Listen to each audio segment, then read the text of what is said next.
going to have a little look at creating faux leather piping, and you will see from the pattern that you're asked to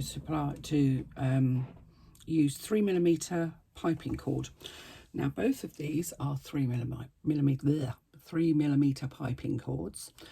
However, they are very different, and one is better than the other, and I'll tell you for why.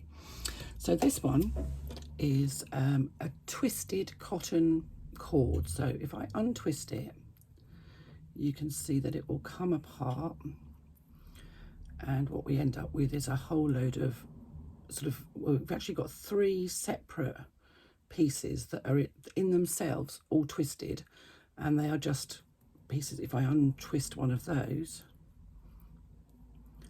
it's just pieces of cotton thread.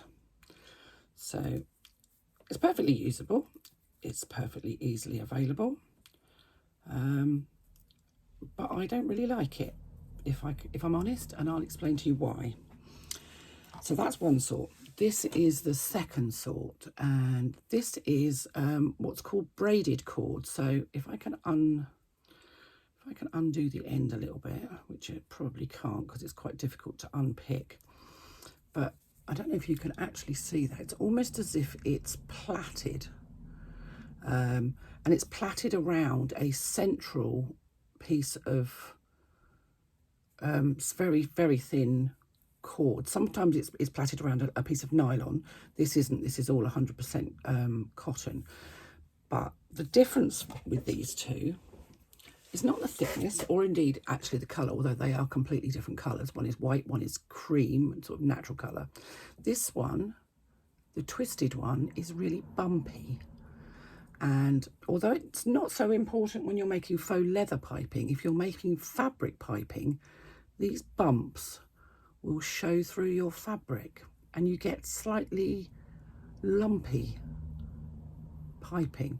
So if I can, I always try and buy the woven or the braided cording. It's a little bit more expensive, but I find I prefer it to this.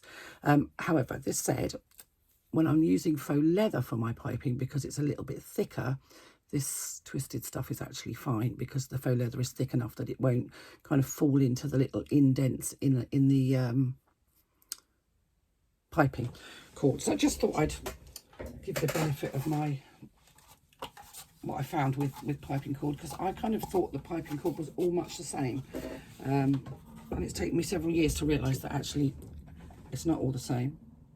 All things are not equal. So let's just cut off that bit that I've I tend to put the ball either in a pot underneath my table or down here somewhere underneath, so it feeds quite freely up to where I want to stitch. Now I have my piece of faux leather cut, and the measurements for this are in the pattern, and you've got several options here. Now I go for the path of least resistance, so I do the minimum amount of work to make my piping. If you want to make a mark that is centrally down the middle of there and lay your piping cord onto it, you can do. You can even, if you're really unsure, add a little bit of double-sided tape or a strip of glue, or my trusty glue stick down the centre there to hold your cord in place. It's very much your call. I don't do either. I position it centrally. I fold my faux leather in half, wrong sides together, and make sure that those edges match, and I will pop a clip on. Some people like to put a bit of double-sided tape down the edge here. It really, I really don't think there's a necessity to make so much work out of it. Now, when you're cutting your faux leather for your piping, make sure that you cut across the width of your faux leather or your cork, because that's going to be where it's got the most flexibility and stretch to it, if it's got any stretch at all. I do find using the very thick faux leathers for piping quite challenging. Not that it doesn't make decent piping, but it just is more challenging to sew. So if you've got a slightly thinner, more flexible faux leather, this is the great use for it. This stuff I'm using is a sort of a medium weight, I guess. And I'm using this because it matches the little bag that I've already made, and I'm going to be making the bigger bag to match the smaller bag. So today's our sew along will actually be a faux leather bag, so you won't see me putting woven fusible interfacing on any of the pieces because I'm using faux leather, other than the interior, which I'm using cotton for, so we will have interfacing on that. So I'm just, as you can see, I'm just kind of going along, popping that cord into the centre, and I'm not making two pieces of cording on of my binding piping even. I'm just making one long piece which I will then cut down to size.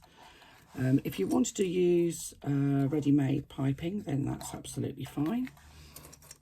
You can buy faux leather piping on places such as eBay and Amazon and what have you, and often in your local fabric stores. You can buy fabric piping in all of the same places, but I like to do piping that matches my exterior fabric. It just looks cool.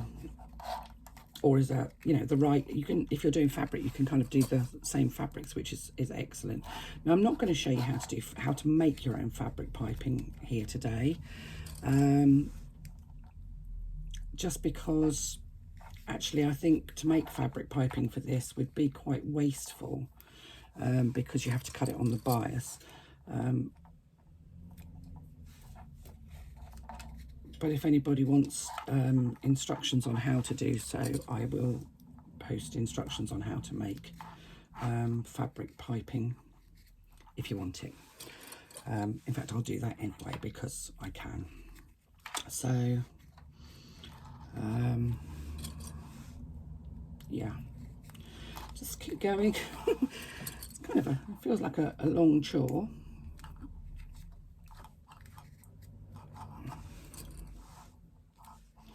And you can put as many or as few clips in as you like. If I'm honest, I very often do this without any clips at all. I just hold it in place. Let me just get rid of that off the floor. So now I have my, let's get rid of my clips and things, my piping cord sitting centrally inside of my piping faux leather.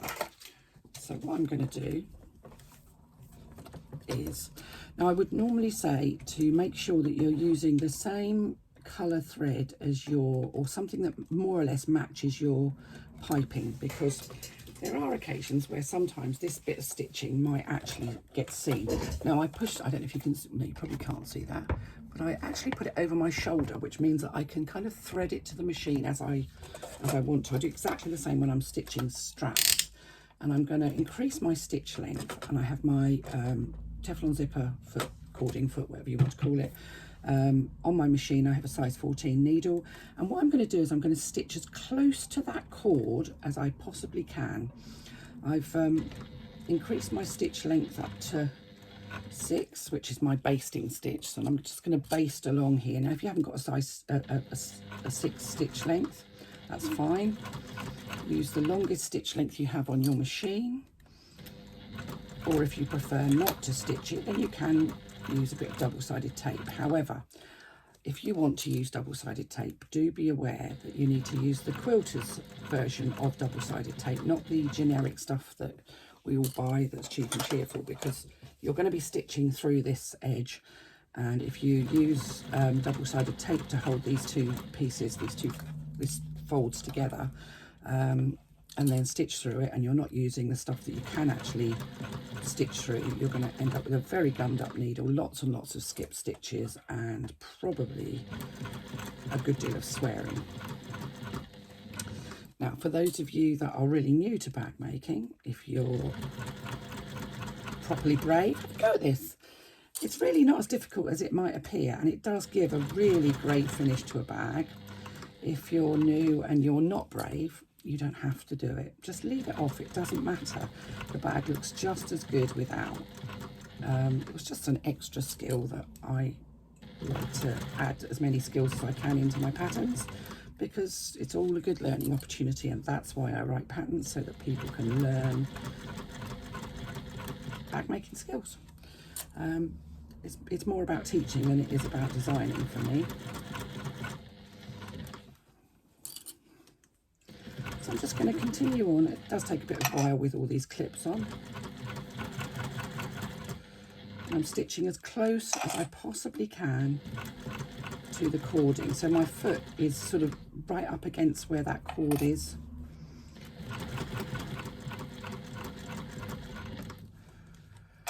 If you don't clip, what you'll find is that sometimes one side will end up slightly longer than the other, because it kind of pulls as it's folding around the cording.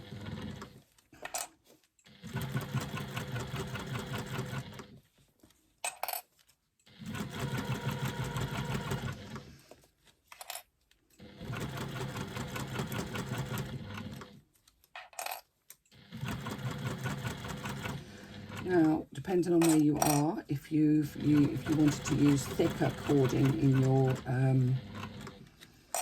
piping, you can do. You may well have to amend the size of the width of your piece of faux leather, though, to accommodate slightly bigger piping cord. The reason that it's set at the width that it is because, well, I'll show you in a second, because it's just easier to show you than it is to try and explain it. But we sew this bag with a 3/8 of an inch seam allowance, and you'll see when I show you how we're going to apply this, that what we actually need is from the cord to the edge of our faux leather, and I hope you can see that, is 3/8 of an inch. So once we've got this, when we fit this, if we fit that nice smooth edge on the side of our piping round the edge of our bag, we know that our seam allowance is actually where we've already stitched. So it's much more helpful if we have a 3/8 of an inch seam allowance on our piping. So there we go. That is piping. That's how simple was that. Now, if you're going to be making this en masse to go around lots and lots of things, what you can do is do little cuts into the seam allowance, being careful not to go through your stitching, which will allow it to easily bend round curves and what have you. In this instance, because we're doing this specifically for this bag, I'm not actually making any cuts at this point. We will when we fit it, but it's easier to do it when we fit it. So I'm just going to pop that out of the way. And we'll look at it, at how we fit it in a little while.